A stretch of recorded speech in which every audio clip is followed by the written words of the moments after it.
Hello there, welcome back to another show. So, as you see, I've kind of livened it up. I've got a green screen background. As you can see here, with Tim Roth, a very young Tim Roth in the background here.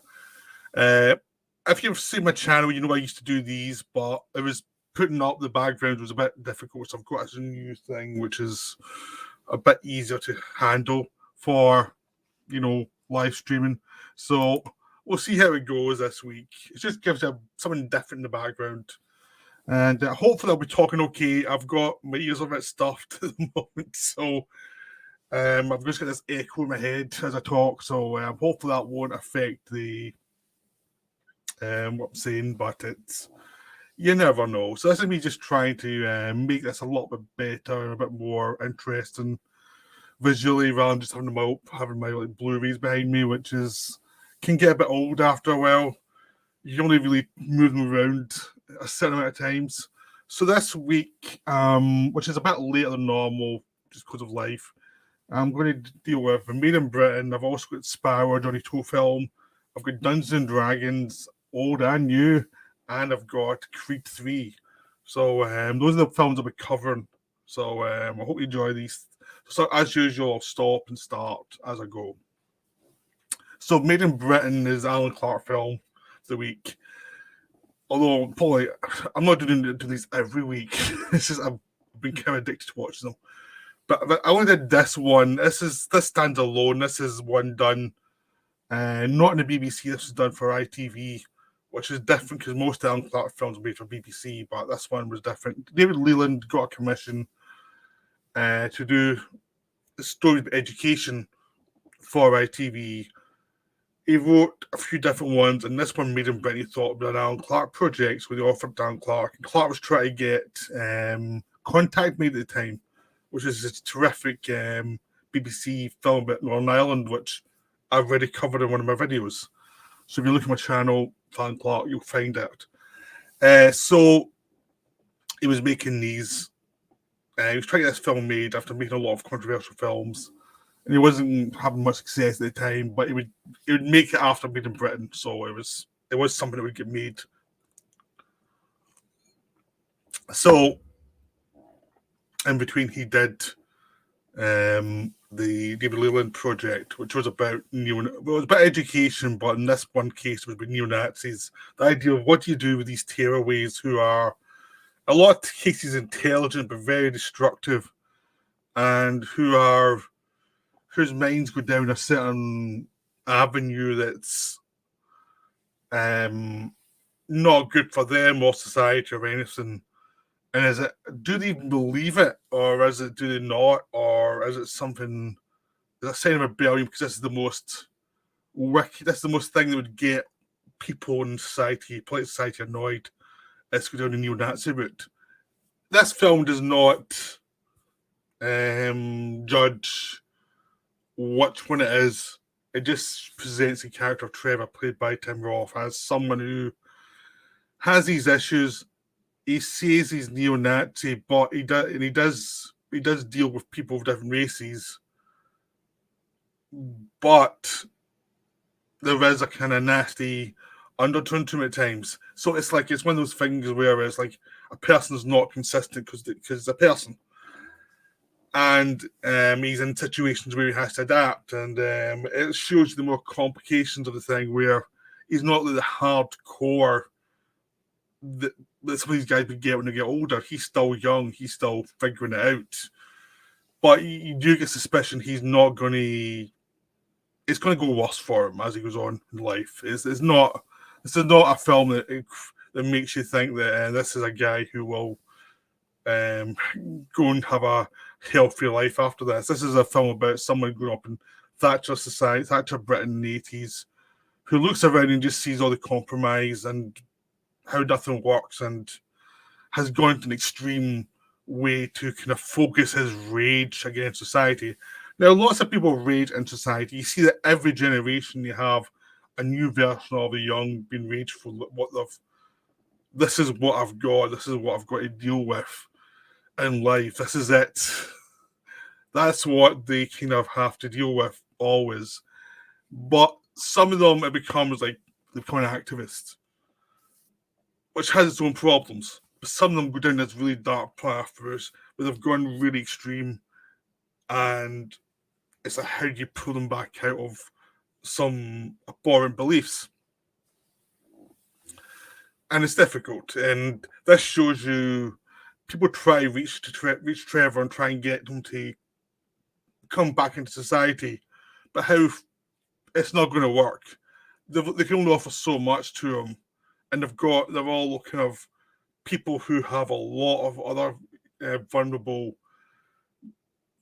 challenged youth to deal with. It's like they're trying to stem the tide of something that's out of control. So there's only so much they can give to Trevor, and Trevor does seem focused on self-destructing in a way that a teenager can be. It's just like they can not having to do make sense. Things contradict a lot of the time, and it's the difficulty of educating someone who's actually very smart, but smart in a way that's very much based on teenage lives and teenage anger. Not, he doesn't have the wisdom of age of seeing how these things go over time and seeing how things evolve and seeing different points of view from his own, accepting there's more than one point of view in situations. He's much more extreme. This is what I believe. This is my passion. And it's like the downside of this kind of passion. I mean, teenagers and young people, we've all been there. We've all had passionate beliefs about something or other. And as you get older, you realise some of your beliefs were a bit naive and some of them weren't. I mean, when you hit a certain age, you start to realise that most people in power are useless. That most people who try to do well for themselves are probably corrupt. The people who try and do well for others have a hard time of it because the system's against them. And there's only a limited amount you can do for people. And it's just the sense of you have to be aware that there's only so much people can do for you. And the sense of people who, when they were kids, everyone loved them. And now some of the grown-ups, now they're half grown-ups, half double kids, really. They're teenagers. And it's more difficult for them and more difficult for people around them. And they haven't adjusted to adult life. But they've got expectations of treated like an adult, which means if they push back hard, they'll get the society will push back on them. And this is what's happening here. As Trevor has pushed back, he does not want to go to school because he hates school. He thinks they're all, even though the school knows he's smart, he doesn't want to engage with them. He sees society as completely corrupt and, not worthy of his time. He gets in trouble for not going to school. His parents get in trouble for him not going to school. His parents don't know what anything to do with him anymore. They're sick of him, sick of all the aggro he's brought. You get a sense of he was someone who is sort of mostly isolated from people. He's smart and he knows how to cause trouble, but he doesn't have a way. No one's showing him a way out of this anger and how he can actually make sense of society and make sense of all the compromise in society, all the things we see of people getting away with horrible stuff and horrible corruption. He doesn't know how to deal with the anger towards just how society is and how everything's run down and that nobody cares about anyone else. There's that sense of he hasn't adjusted to what society actually is, what life actually is, and how you have to sort of figure that out and then find your own way through it. He's just getting the rage about society, the rage of, I'm not going to do what you want me to do. I'll rebel at every opportunity. I will because I'm smart, I'll find ways to get you in ways you don't expect. I will use your, every time you try and be nice to me, I will use that against you. He's just one of those people who's just rageful and angry, and he's not burning through the anger. The anger's just increasing, and he's getting more and more brutal and nasty as he's older, and he's getting more and more dangerous. And so what causes these people? Well, anger at society causes these people, but also they don't have people who can actually talk to them and get them out the other side. No, they get people who tell them that their beliefs are legitimate and all the rest of it, all these kind of neo-Nazis who think they can groom this person to be just like them. So you get this. There was a big influx in the 70s and 80s of these skinhead youths who believed in abhorrent things. It's like, how could you possibly believe in it? And it was like, well, look at what they're brought up. It's understandable how they'd fall for such nonsense, such racist garbage, because a lot of racism is brought out, from rage at society and rage at how things are and rage at where you exist in society and why you think you should be higher and you're not. And there's all sorts of sad, pathetic self-justifications and hatreds that come out as racism, and we all know them. There is a kind of thing that people do in various cultures throughout the world of when they're oppressed, some people become angry and racist. And that's just it. It's like every culture has another culture nearby them who say horrible things about them. It's just, that's the way it is. So here, this is just an example. Well, it's an example. It's an extreme example. It's an example of how we react as how some of us can react as young people, and how we can get angry, and how we can cause issues. And Trevor's obviously one of those kids who are going to end up in jail for a long time. He's going to get in trouble, and it's like, what creates a criminal class? Well, this sense of isolation, sense of the society doesn't care about me, and I don't know how to fit into society. I don't want to be in school. Well, what are the things I have to do to survive? Oh, well, there's nothing if you don't have qualifications. There's that kind of anger that just bottles up. And this is the extreme version because he's got the Hitler tattoo, the swastika tattoos and things. That's the kind of extreme version, but it was a version of something that was exist in society that may have been more quietly racist and more quietly angry at people, but it was definitely there in British society. It just was there. Everybody who grew up in the 80s knew it was there. It was always bubbling under the surface. There was a kind of entitlement feeling, and there was more immigrants coming in. And people of my generation didn't really care, really, what we came from, because we were kids. Someone looks different, who cares? But from an older generation, maybe less used to that, or influenced people were less used to that, it did cause a lot of chaos. And this is a film about that kind of chaos, that chaotic loss of direction and where it can go if you don't have the resources or the interest in a society to combat that, or an intelligence of how to do it properly. Because they tell them stuff throughout. It's like, this is how it's going to end for you. This is the things you've already burnt through.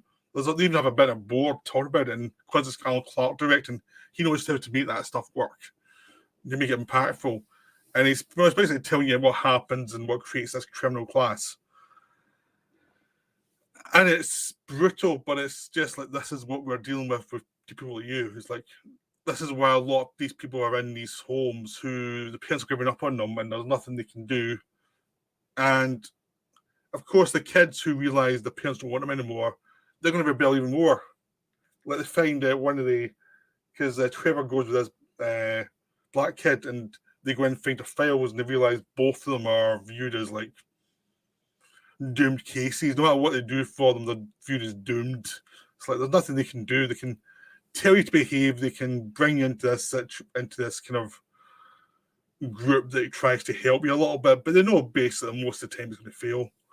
There's so many things that are run by government to try and help people. They know that it's going to fail most of the time because and the society itself isn't set up to boost what they're trying to do. It's just most society just to get on with yourself.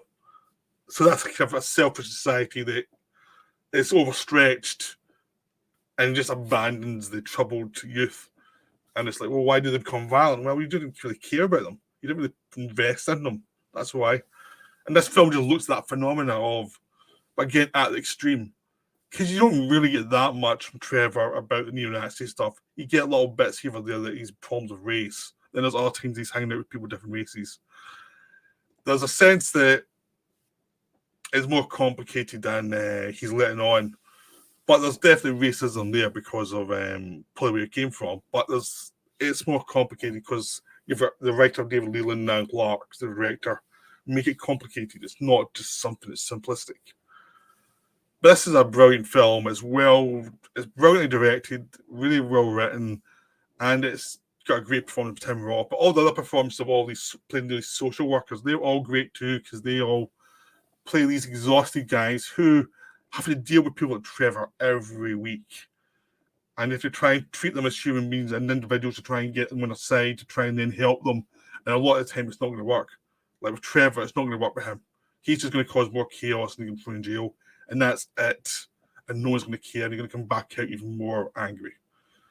And it's just like this time bomb of all these people who come from underprivileged backgrounds, and their parents at the end of the rope with them, and they're in a society that doesn't seem to be like, unless you're, getting an education, you're going to be abandoned anyway because most of the trades don't want you.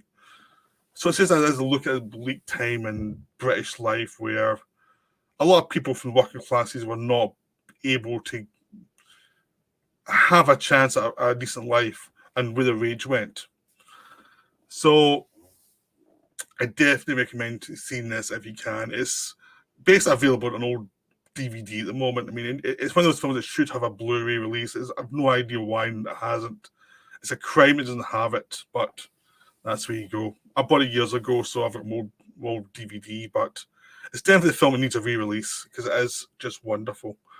So I hope you enjoyed this video, and I'll be back soon for another one. Right, so that's me for now. Right, bye.